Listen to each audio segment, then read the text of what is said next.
Morning. Good morning. May it please the court. Patricia Silver and John Anderson on behalf of the appellants. Predicated on a 10-minute argument, I'm sorry, what? Predicated on a 10-minute argument, I would request that we have 8 minutes and 2 minutes on rebuttal, but I will split my time with Mr. Anderson, 6 minutes for me, so I would appreciate, and then Sure. 2 minutes for Sure. him. Your Honor, when we begin oral argument, they taught us in school to tell the court what this case is about. But in this instance, I think it is crucial to inform the court what this case is not about. This case is not about whether the board's decision to replace the entire marina was reasonable as a repair. For purposes of this appeal, we admit that the board of the association had the authority in its discretion to replace the entire marina as a repair.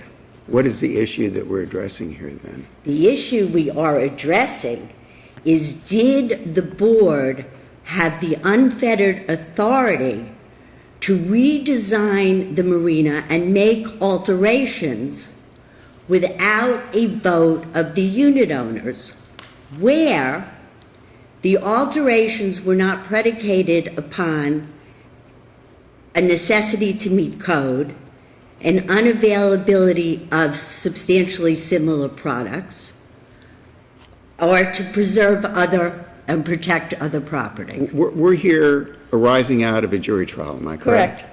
And what were the issues that were tried to the jury? There were 4 stipulated issues, Correct. am I correct? What were the 4 stipulated issues? First issue, whether there were alterations. Right? Second issue is where we have the problem that arises in this case. The second question, the 4 questions on this jury verdict, in essence, went to the question of the application of the business judgment rule. The business judgment rule indicates that in order for a board to be protected or a condominium association to be protected under the business judgment rule, there's a 2-part test. Part 1, was there the authority of the board to take the action? Part 1. Part 2, if the board had the authority, were its actions reasonable? And you're saying we don't Therefore- even get to the second part because you can't pass the first part. Correct. And the error, the first 2 questions on the jury verdict form go to the authority of the board to redesign the marina without the required vote of the association. And both sides stipulated to the answer to the first question, right? Correct. That it was an alteration. Correct. And it went to the jury. So, and the jury found it did. There were 24 changes that were stipulated. That were either an alteration or an addition. Correct. Correct. So it comes down to the second verdict on So interrogatory question. it's the second question that is in error. And the reason it's in error is because the bylaws of our association state that if an alteration is in excess of 20% of the annual budget of the association, it must go for a vote of the owners. What about the exception to that rule? Well, the maintenance exception to the rule is court developed, and Right. there were no cases that said. But it's still law. It's still law, isn't it? Yes, the maintenance Okay. exception is. But the question then arises under the maintenance exception, what is the standard that the courts look at that the association can properly invoke the maintenance exception? Didn't the court incorporate your very proposed instruction into its verdict interrogatory? No. Your proposed preliminary jury instruction number 9 said, but where an alteration or addition is reasonably necessary to maintain or preserve the common elements, it is exempt from the requirement of unit owner approval. And Am I that correctly was- reading your proposed instruction? Yes, that wasn't the proposed instruction. That was withdrawn during the charge conference. We had an entire discussion because the judge, we had argued and argued and argued. We had like a day charge conference, and we argued and argued and argued, and the judge determined that the standard was necessary, not reasonably necessary. That language surely was you would- erroneously, I Excuse understand. me, just a second. Yes. Surely you would not have submitted a proposed jury instruction that you thought was incorrect under the law. It was incorrect. And Surely we you would withdrew- not have submitted a proposed instruction that you thought was incorrect under the law, would you? At the time that we submitted the proposed instruction, You we thought you were thought it was correct. correct, Okay. but before and during the charge conference, You decided to we withdraw. decided to withdraw that it. it was withdrawn, and the pretrial stipulation specifically set forth the factual issue to be tried. Yes. And the factual issue to be tried in the pretrial stipulation was the alterations necessary. Not reasonably Not necessary. reasonably necessary. And of course, the case upon which that exception is based uses both phrases. Correct. Reasonably necessary and necessary. Tiffany uses both phrases. However, what's interesting, in Tiffany, the court remanded back to the trial court for a determination of whether the alterations were necessary, not reasonably necessary. Then, after Tiffany, when Ralph, the same court, came in, and Ralph said, if the work providing for an improvement or alteration to common elements is necessary in order to maintain the common elements, an approval of condominium unit owners is required by the condo docs. Whereas board approval is required by the docs for maintenance, should the work be treated as an alteration, improvement, or as maintenance for the purpose of determining the necessary authority for the work. And I quote Ralph. Ralph said, quote, Tiffany held that if work was necessary, board authority was sufficient. Well, they kind of go back and forth. Cedar Grove, when talking about it, uses reasonable, and it talks about Tiffany, and it talks about business judgment rule, and in talking about Tiffany's, where the repairs have been found to be reasonable, courts have held the consent of the members is not required.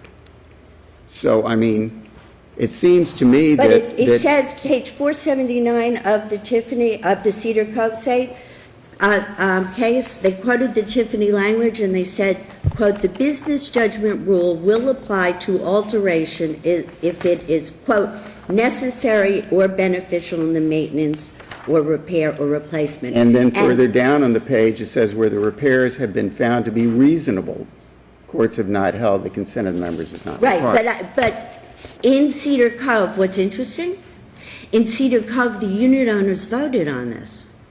And the quote, alterations was for an, quote, other purpose, because there was some weather damage or something. So they had near unanimous vote of the unit owners. What's the difference between necessary and reasonably necessary? Why don't we tackle that first and see if we're talking about something that is a distinction without a difference? Okay. Since it's tied into the business judgment rule, which requires that the board act reasonably, what is the true legal distinction between the two phrases? You have to look at the two separate questions. One is authority, all right? Does the board or does a condo board have the authority to make changes to No, a I disagree with condominium? you. The question pending to you, Ms. Silver, is let's try and parse out. Is there a distinction between necessary and reasonably necessary when the cases talk about it in both ways, citing to Tiffany? Is this an argument without a distinction, or is there an actual distinction? No, there is a distinction. Necessary in this context is absolutely required. Reasonably necessary vests discretion. And I point this court to this court's own decision in George versus Beach Club Villas Condominium, which is virtually on all fours with this case. And the reason, the cite for that is 833 Southern 2nd, 816. In George, this court stated, in deciding whether the board was required to obtain the approval of the entire association to make repairs, we must first examine the nature of the proposed work. If it constitutes ordinary maintenance, the board has the authority to make those repairs on its own. If the work constitutes a material alteration or substantial addition, the board must obtain the approval of the association members. Therefore, the repairs for termite repairs was affirmed. But the court went on to say, a more difficult issue is the trial court's invalidation of the mansard replacement assessment.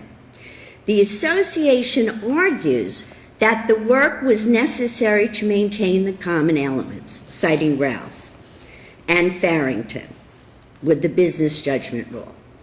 But then this court went on to say, and this is crucial, here Beach Club Villas was faced with fines if the cedar shingles were not repaired and painted.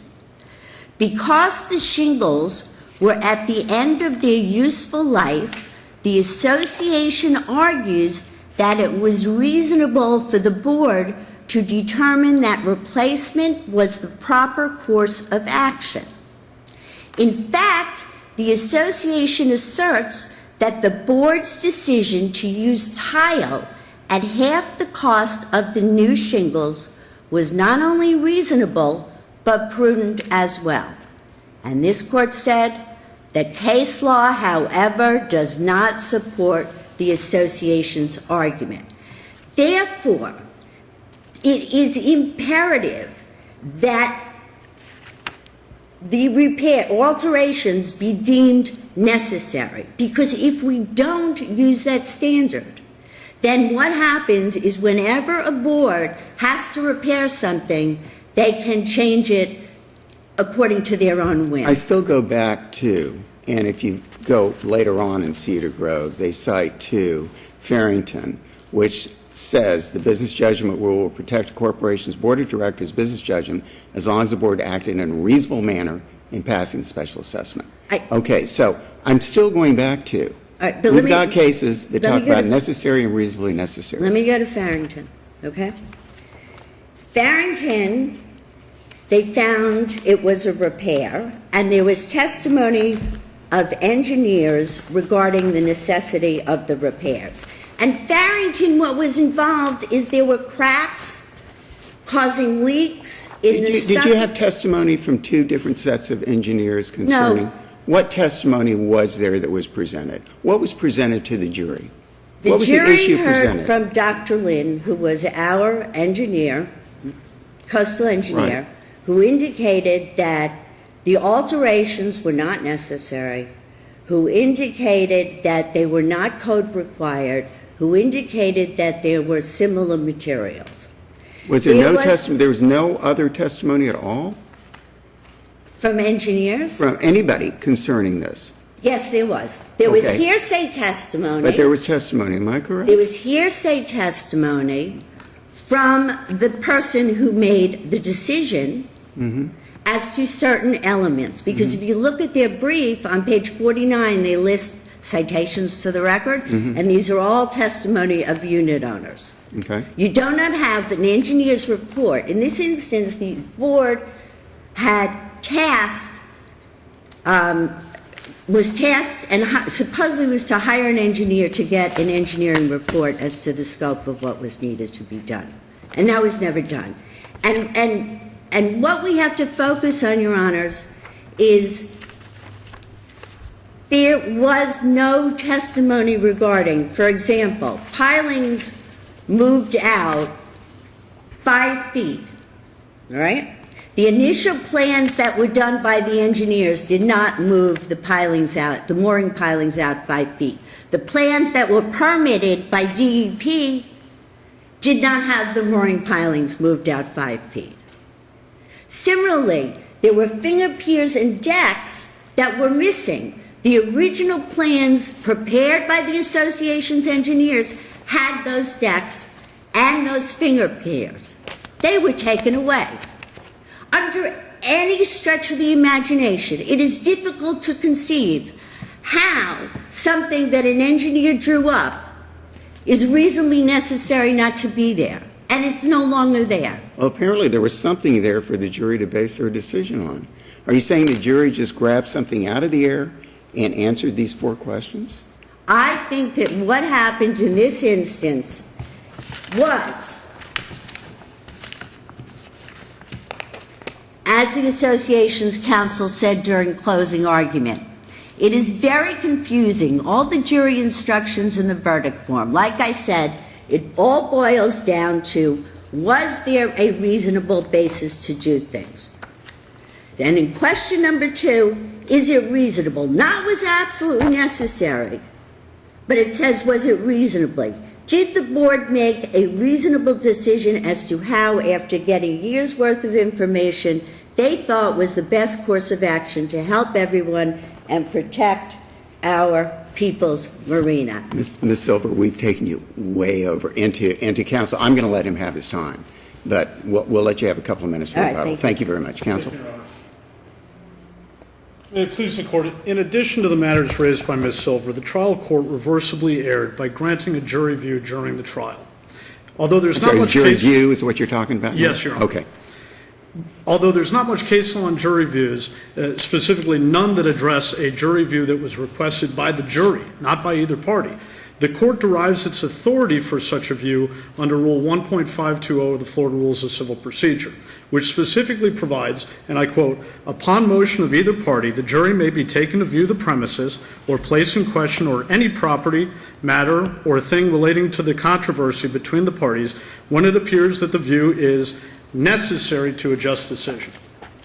In the instant case, the jury requested the view. Neither party had requested it prior to trial. Neither party had requested it during trial. At the time the jury members requested this view, opposing counsel had raised the issue and said, well, we'll request it if we have to. And the court responded appropriately that, frankly, if either one of you are asking for that right now, I would deny it. In reasoning to allow the jury view predicated upon the jury's request, the court said, and I quote, "I think they deserve to go if they want to go." That is a far cry from the necessary standard imposed by Rule 1.520. The court has got a couple decisions to look at. Unfortunately, none... What's our standard of review? Standard of review is abuse of discretion. And in Darley... And the people who needed to make the findings of fact necessary to their verdict requested it. Is that right? Yes, Your Honor. It seems to promote form over substance to say we need to read the rules strictly that it's got to be a party that requests it, if in fact the fact finder themselves... Let's say this was a non-jury trial and the court said, you know what, I need to go see this place. Would that also be reversible error? It could be.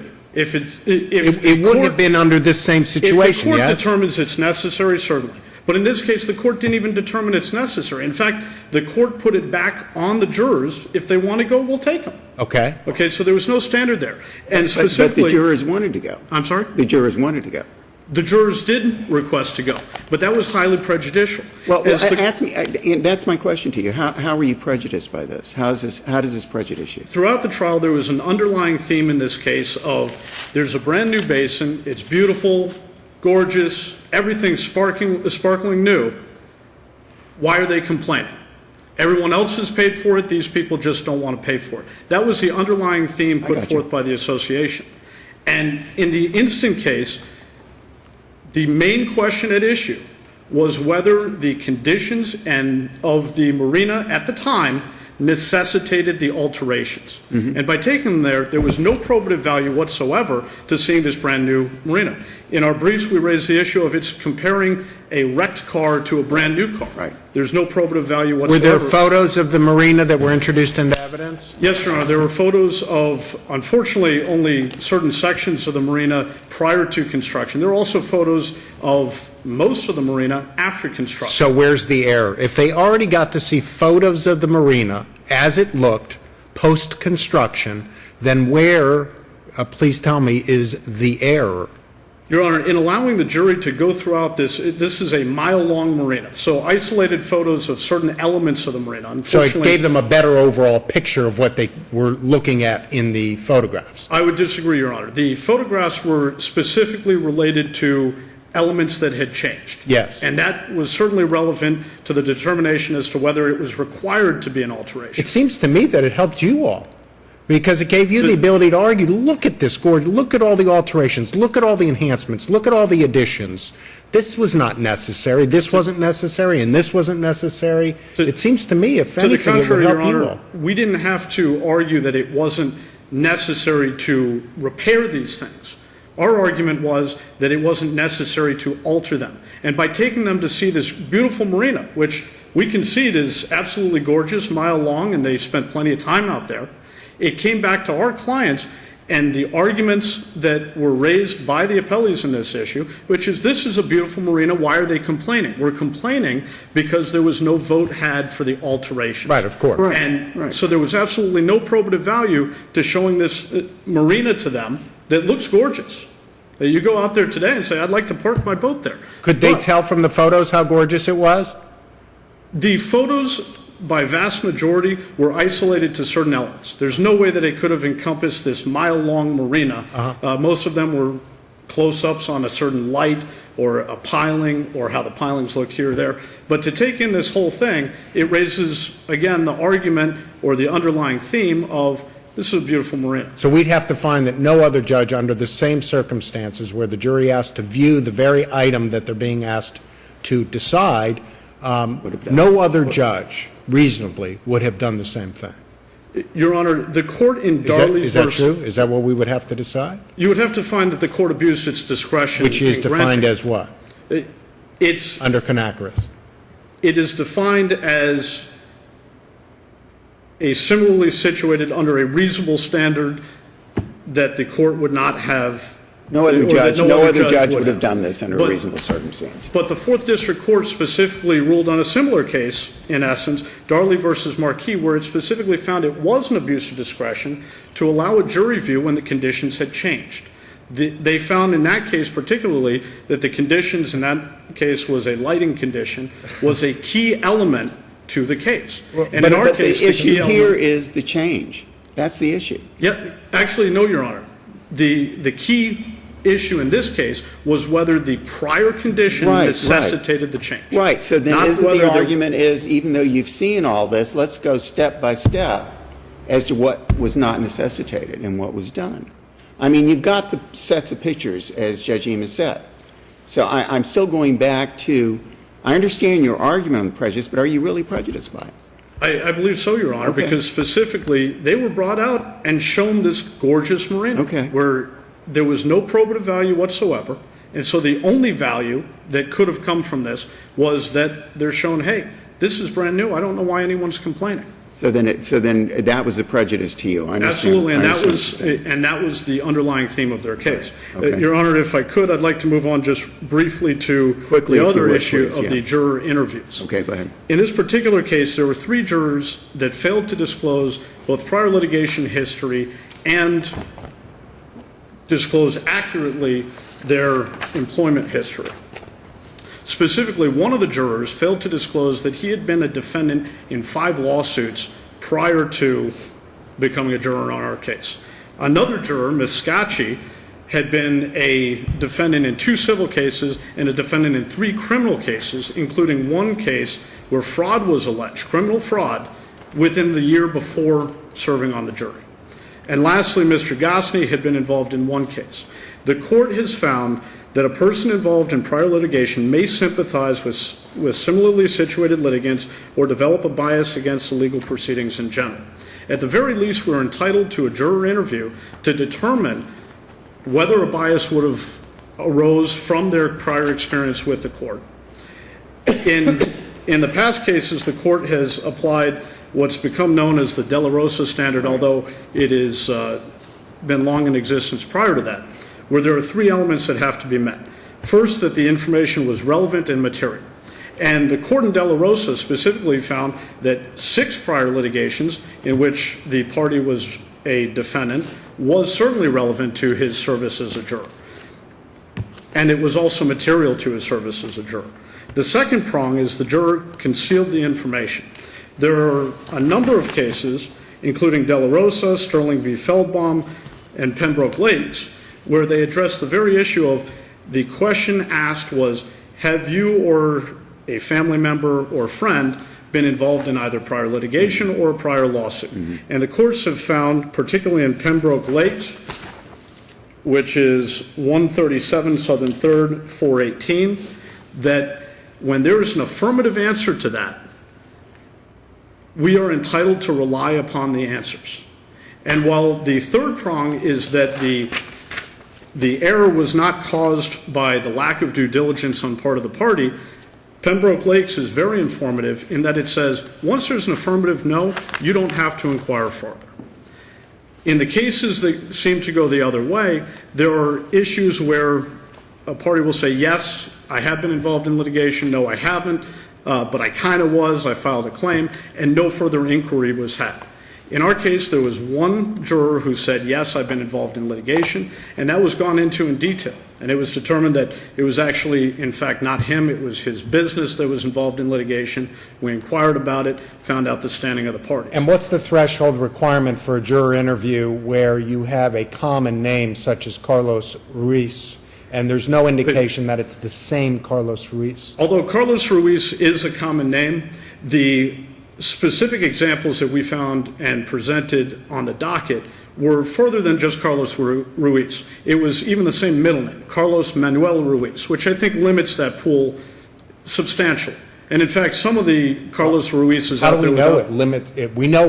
I think it's fair to assume that it limits it, but we don't know the extent. Yes, Your Honor, there are a number of cases where... So my question is, who has the burden and what is the threshold for a juror interview when you have a common name such as Carlos Manuel Ruiz and no other evidence to tie them to that prior litigation? The court in Sterling addressed that very issue. They said there was a dispute, there was no direct correlation between the two, there's no way we can know. And the court there found we have to find out if there is a connection between these. So the remedy has to be an interview, you're saying, under Sterling? Yes, in that particular case where there is a dispute as to whether, in fact, that person was the same person in question. Notably, in this case, Ms. Scacci's criminal and civil record was not in question. Nobody has contested that whatsoever. That's 5 cases that this court, if it were so disposed, could grant a new trial predicated upon that alone.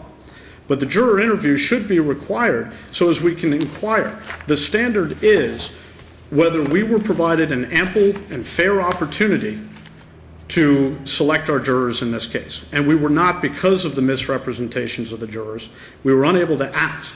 And this juror interview process is in effect giving us that chance. If they come forward and they say, I was involved in litigation 40 years ago and it's completely irrelevant, and the trial court rules on that. That's the other issue. The trial court in this case never had a full hearing on all of the issues raised. Counsel, we've let you go way over. Thank you, Your Honor. We understand your argument. Thank you very much. Counsel? Good morning. Thank you, Your Honor. May it please the court, counsel. Good morning. My name is Scott Cole, here on behalf of Buttonwood Bay. With me is my colleague, Ben Esco. I'd like to jump into the questions raised by the court during my colleague's argument. First, Judge Emis, in addressing your question, not only did the appellants raise in their own jury instructions the word reasonably necessary, they also put it in their complaint. If you look at paragraph 24 of their complaint, it's found at 1176 in the record. They state the board of directors never voted to repair the boat basin in its entirety as a reasonably necessary repair. So clearly they understand that's the legal standard. But counsel, how did the word reasonably get injected into the question from the pretrial stip to the question that was submitted to the jury? Judge Scales, you're talking about the differences between the stipulation? Yeah, the question that was in the pretrial strip does not have the word reasonably necessary. Whether the material alterations, substantial additions, and/or improvements were necessary to maintain or preserve the common elements or association property, and the word reasonably is inserted in the question that's submitted to the jury? It was injected for a couple of reasons, Judge Scales. The first reason is because of reliance on the Tiffany case, the Cedar Grove case, which quotes Tiffany and also, as Judge Suarez pointed out, cites to this court in Farrington. So that's the one reason it was injected. The second reason is, and there was a long-standing colloquy on the jury instructions of the verdict form here. As you recall, the appellees, the Buttonwood Bay, my client, they wanted two separate questions to stand alone, two different defenses we raised. First, was it necessary or reasonably necessary? And second, the business judgment rule. We asked that it stand alone.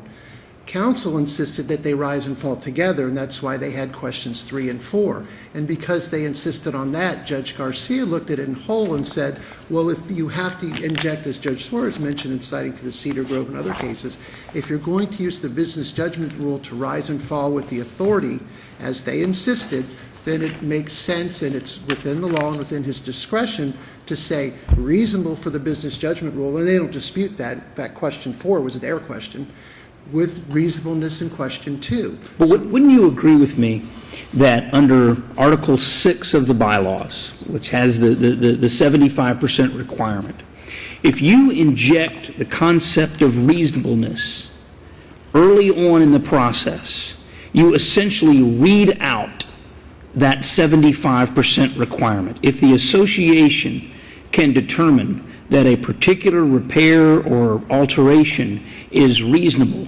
then there really is no 75% requirement. Can you help me reconcile the injection of the reasonableness requirement and still preserve the owner's right to approve certain alterations? I can, because the bylaws also do not have the word necessary, and I'm looking at Article 6. So neither one of those words are in the bylaws. And what's the court's role here is to look at, number one, is the bylaws, the statute, and the facts all together. The statute does not mention those terms either. For example, this court in the George case that they cited said ordinary maintenance. That's not in the statute. It's only maintenance. So if you look at everything put together in this case, in the facts of this case, that's how reasonableness appropriately fit in. What's important to remember in this case, and Judge, you must to correct my colleague when she answered one of your questions, she said we stipulated that everything was an alteration. That's absolutely not correct. We stipulated that 37 different things were alterations. The hundreds and thousands of other things done out there were not alterations. They were repairs. So what you have to do is look at everything in total. And they still have the right, for example, and I think Mr. Esco brought this up at trial, if it's a simple issue, as in the George case, can I change this yellow notepad to a red notepad, that's a situation where the unit owners would have a right to engage this 20% and 75% threshold. But in this case, the association board appropriately undertook to take that role from unit owners, and it was supported by the bylaws, the statute, as well as the facts of the case, because in this case, we had the overwhelming necessity of doing repairs to the entire marina with a few things that were alterations. Their complaint, as Ms. Silver said when she first stood up here, wasn't that we had the authority to repair. Their whole complaint is we didn't use antiquated technology and we did it all at once. In fact, if the court wanted to follow their logic, what we would have done instead of having this project all done at once in a professional manner, they've conceded it's beautiful out there, it's state-of-the-art, we would have done it over 14 years, 6 different sections, and that requires more construction, more interruption to the usage of the boat and the marinas, construction crews out there, barges out there, going to the county to get subsequent permitting and other things, and that's simply not feasible. So what the board did here was say we have these necessary repairs, whether it be hundreds of them or thousands of them. We have 37 alterations. Let's just go ahead and make the business judgment decision to do it all at once. And that decision was supported by the attorney's recommendation that they could do it, by the 3 engineers that they hired who said we should do it all at once, by the plumber who they hired that say you should do it all at once, and by the electrician who said you should do it all at once. It was overwhelming that it was more cost efficient, more practical, safer, and everything else to do it all at once.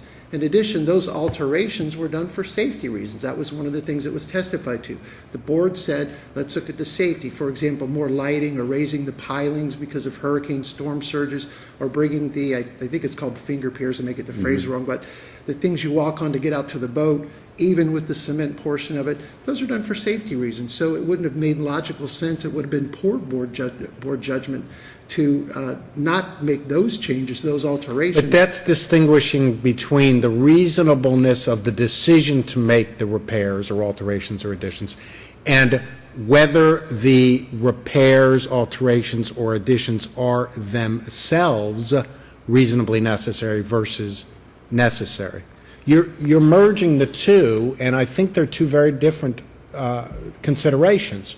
The business judgment rule is the decision that they make reasonable? Right. But before that, there's a threshold question of whether the repairs themselves have to be necessary or whether they simply have to be reasonably necessary. Are you arguing that the alterations and additions in this case met either one of those? No, what we're arguing, Judge, and I believe I was addressing Judge Scales' question, Judge Enos, what we're arguing is, and I agree with you, question 2 dealt with the second portion of your question, question 4 dealt with the first portion.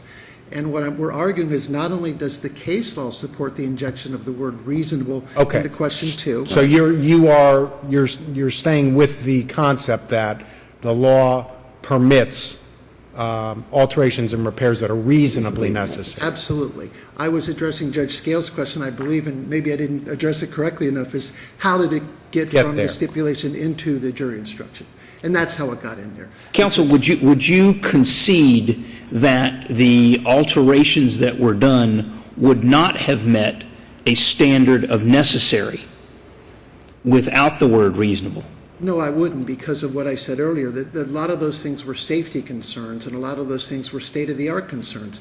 And it's sort of like you have what the appellants would have the board do is repair this 1970s marina or boat basin with the same 1970s technology and engineering standards and plumbing standards and electrical standards instead of doing it at 2009 standards, which are vastly different, which we all know. It's been 40 years. Of course those things are going to improve, and we want to use the newer technology, the technology that is in place now. Certainly storm surges from Hurricane Wilma, for example, were studied and looked at by engineers throughout the state of Florida, and those things were taken into consideration when determining, for example, how high to raise the pilings. So I would not concede that. I think those alterations were necessary to bring up to date, and the case law does support that. If you have new permit codes, new codes down there in the keys, new other factors, engineering standards, you're going to... What was the testimony at trial as to this? The testimony was from significant, not only, there was testimony from numerous witnesses, and now, Judge Shores, you asked counsel that numerous witnesses testified to that. Mm-hmm. It was throughout the entire trial. This was a 7 or 8 day trial. But no engineering expert on your side. No, you had unit owners, you had the president of or the chair of the board, but no, did you have an engineering expert? We had engineer reports. We had an engineering expert testified too. I don't believe we did have an engineering. But you had engineering reports that the board relied on. Yes, exactly. Ms. Silver, don't do that, please. I know, you don't normally. I'm sorry. Yes, no engineering testimony, expert testimony at trial, but we did have the unit owners of folks who use the pier every day. And they can talk about safety measures, just like in the predecessor case to this case, who was the best person to determine the value of a vehicle. It's the driver or the owner. Sometimes it may be one, sometimes it may be another. I think I would submit to the court in this case, the people who use that marina every day can talk about whether the lighting is safe enough, whether the pier level is safe enough, whether the concrete walkways are safe enough, whether the cleats are safe. But if we were to adopt the strict definition that I think the appellants are suggesting that we adopt, in that no vote is required only if the repair is necessary, and that word necessary would then be as prescribed by a code or as prescribed by zoning or something like that, and presumably then expert testimony would be required in order to meet that definition. Isn't that correct? If we were to adopt the strict the strict construction of the word necessary, as the appellant suggests. I don't believe you would need expert testimony. For example, if I was a resident of Buttonwood Bay and I noticed the lighting out there was poor and my friends or colleagues or myself tripped over the pier because it wasn't level, I don't think we need an expert to go out there and say the pier violates code, or it may not even violate code, depending on how much further down it is. We should get that fixed. I think a layperson could easily testify to that. So we don't need expert testimony to support their strict definition, as you said, Judge Scales, that they're trying to get in this case. And if the court did reach that conclusion, it would be going contrary to the case law that Judge Garcia relied upon in drafting these jury instructions, which is reasonably necessary. I would also submit, as Judge Emis and Judge Suarez said, it's a distinction without a difference. And it's interrelated to everything that went on out there. Well, I asked it, I didn't say it, and I do think it is a distinction with a difference, frankly, because I think under Tiffany, if the court had meant necessary, there probably would have been a different outcome of that case. That was the rock revetment, right, where Yes, they it was. added it Right. to prevent future damage and to avoid future subsequent repair. I think you can make a good argument under Tiffany that it wouldn't have met a definition of necessary, but it surely met a definition of reasonably necessary. So I think there is a difference in the distinction between the two terms, and I think Tiffany said what it meant and meant what it said. So Respectfully, that may be true in Tiffany, and I don't even need to address that. Right. Cedar Cove addressed it, Farrington addressed it, so other courts have relied on the reasonably necessary definition subsequent to Tiffany.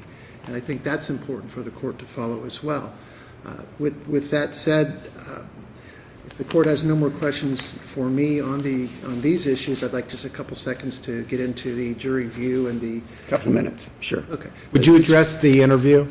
Yes, And I and will. why Do we now, shouldn't send right it back now, for an yeah. interview? Yes, I will. First of all, I think that counsel admitted that the standard, the burden was upon them to show that, and as the court did say it, I won't say you said it, I'll say you raised it in a question, that they have to show that no other judge in the circumstances would have allowed this interview. Same thing with the view. And with regard to the interview, first of all, Mr. Garcia never concealed anything. They asked him what he did for a living. He said he was an outside sales rep. They didn't follow up. They didn't do anything else to ask him any other questions about that. Second, they don't even show it's the same Mr. Garcia. Certainly, these were Dade County charges. For the five of them, I believe, were Dade County charges. I'm sorry, I'm saying Mr. Garcia. Mr. Ruiz. I apologize. Yes. Carlos Manuel Ruiz, I'm sorry. I was thinking of Judge Garcia. With regard to him, they haven't shown any concealment.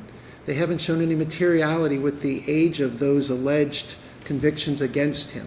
With regard to the second juror, Schiaccia, this lady said in voir dire that she knew several of the witnesses who were testifying in our favor, and yet they never asked her any of those questions. They left her on the jury. After she said that, she said she knew, I believe, the engineer and the plumber and one of the electricians. They kept her on the jury for that, but we're to believe that because she had a no-pros fraud charge that they would have found that material? Absolutely not. And I think that this court and other courts around the state of Florida has said it needs to be very clearly and carefully explained to these jurors what a lawsuit is. A no-pros of a fraud charge may not in a juror's mind mean a lawsuit. I know I've had other cases where people don't consider divorce as lawsuits or other factors such as that. So not only have they shown that they did not, there was no direct concealment, there was no direct issue of were you ever charged with fraud, what was the outcome of the fraud case. That would be direct concealment. They certainly didn't have that here. And also with Juror Schiaccia, there was no materiality to her not disclosing that information because, again, she knew several witnesses who were going to testify for our favor. As to the third juror, Mr. Gosner, he admitted he was involved in a lawsuit. There were no follow-up questions regarding that. So there's no reason that we are to believe that they would have found that material. They didn't find the case where he sued the boat dealer material. They didn't go into questioning on him on that issue. But we're to believe now that because there was a replevin action he was involved in of jewelry, that they would have found that significant? Absolutely not. There's no materiality. There's no concealment. And in fact, we'd submit, and I know the Supreme Court case says they don't have to do it right away. That's a 2002 case. And I know the fourth DCA is going to recede from that. We'd submit that this court should consider receding from that because the technology is different now. They had 3 lawyers throughout a 7 or 8 day trial. They could have found out on Wi-Fi in minutes what these jurors' backgrounds were. We could all do it on our telephones now. So there's no reason to allow litigants to hold this in their pocket for 7 or 8 days and then say, oh, hey, we found something, let's not do it. And I'm not suggesting they did. I'm not suggesting they knew it, but lawyers should be required to know it. We can get on the phones to our secretaries in minutes and they can look this stuff up right Are away. you asking us in this case to make that rule? I don't think you need to reach it. No, Okay. I'm not. I don't think the trial judge abused his discretion in denying the juror interview. So we don't even need to get there, do We we? don't need to get there. And but from your argument. From my argument. If the court's considering it, I'd ask you to consider receding from that, so lawyers don't hold these things in their pockets and bring them up after 7 or 8 day trials and not right away at the lunch break or when they can, especially when there's 3 lawyers in the courtroom. And when there's alternate jurors. And alternate jurors. So the trial can still be salvaged even if there's a remedy from a failure to disclose. Absolutely. But without some directive from the trial court to control the jury selection process in that way, our hands would appear somewhat to be tied, though I agree the case law seems to incentivize a post hoc review. It does. And the better practice is for the trial lawyers to move in advance to say, Judge, we should have you in an order and make people do it right away. Thank you. We ask that the court affirm. Thank you very much, Ms. Cole. A couple of minutes, Ms. Silver. Thank you, Your Honor, and I apologize. No problem. I didn't mean to snap at you, and I apologize also. I was just trying to focus there. Okay. I've done the same thing when I've been in your position down there. Let me just talk about the juror interview for a minute. I'm sorry, the jury interview, did you say? Yes. Step a little bit forward to the microphone, The 'cause it's juror hard to hear. interview. In the 4th District that said technology changed, in that case, they sent it back for a juror interview anyhow. And I don't think we should really get into this, because if we get into it, then we have a problem with our big firms, our small firms' prejudice. If you have one person in trial and then the trial courts get upset that you're using up their trial time, so. I understand. That's, okay. With regard to Juror Ruiz has answered that he was an outside sales rep. He works inside as a salesperson at West Marine, down the block, which is a marine store that people go to get their boating things. That I think is very material. Asking a person where he's an outside sales rep, which is a wholesale matter, not a retail matter, are two different things. No, And I an don't- outside sales rep can be retail also. You don't have to necessarily be wholesale. I don't see the distinction between the two. I mean, if he just said, I'm a sales rep, He said, I'm an outside sales but if rep. he just said, I'm a sales rep, it could have been inside or outside. I don't see the distinction between those two as to what kind of rep he is. Do you follow what I'm saying? Yeah, but he said he was an outside sales rep. But the significance you're arguing Is here that- is that he worked down the street for another marina, I know. right? In a marine store. Okay. So how did he hide that? How did he hide it? How was that affirmative concealment? You'll Because he never wasn't have. an outside sales rep. But what does that have to, what is He it, was employed, well, listen to me, whether he's an outside or inside sales rep, what does that have to do with where he works? That wasn't followed up with. So you're trying to make a distinction because he said he was an outside sales rep instead of an inside sales rep. My question is, he could have worked at Burdines, he could have, not Burdines, but any company that has outside salespeople and somebody inside. So your argument has to be that the reason we didn't follow up and the reason why what we did was reasonable is because he simply said he's an outside sales consultant. Correct. If And he it just was said my- sales rep, then you it would have would have asked, well, who do you work for? correct. But an outside That's- sales rep, as that's I your understand it, goes to retail establishments to sell That's probably products. not your best argument That's with not your regard to best Mr. argument. Ruiz. Try another one. I understand. In connection with the business judgment rule, there are two elements, two separate questions. Question 1, authority. Question 2, reasonableness. And in a case cited by the appellees, although it was a district court case, which was an appeal from bankruptcy in Colony Beach Club, the court clearly stated that the business judgment rule is not a weapon permitting the association to renege on statutory, contractual, and other obligations to a whim or even after solemn deliberation. If the association flouts the statutes, violates the declaration, the association may not escape the consequences merely because the board intentionally inflicted the harm to further the perceived self-interest of the association.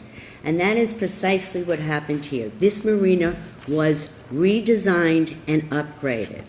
If the marina had been put back in the same configuration, you had slips that changed sizes. If the marina had been put back in the same configuration, usually substantially available materials meeting current code, we wouldn't be here, as I said. But this marina was upgraded.